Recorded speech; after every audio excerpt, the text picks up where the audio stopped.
So let's talk a little bit about email and talk about some of the changes that are happening, because you mentioned a couple times we may not be able to track open rates in the future. I'm actually happy that this update's happening because I think it's going to be a thinning of the herd.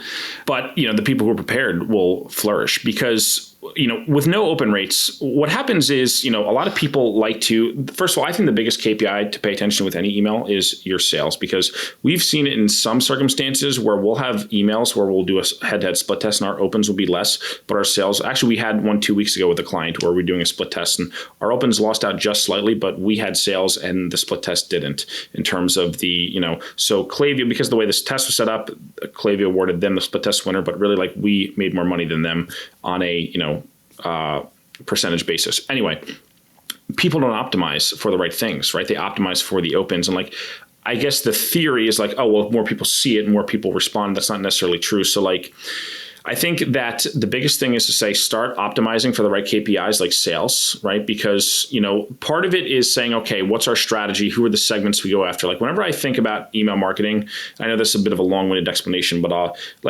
we start with what do we want to sell?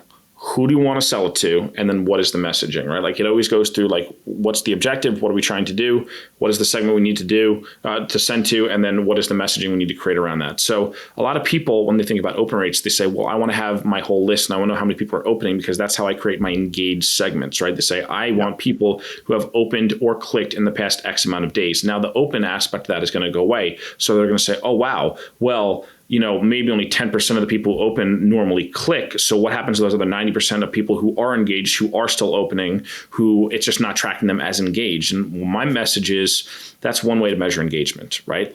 That's just one way to do it. There's tons of ways to measure engagement, right? There's people who reply back to your emails. There's people who click links. There's people who visit your website. There's so many different ways. There's so many different dynamic segments that you create. I mean, with Klaviyo alone, the segmenting is so insane that, in terms of, did they view a product? Did they do any action in general? Create one master segment. So that's one thing you could do right off the bat.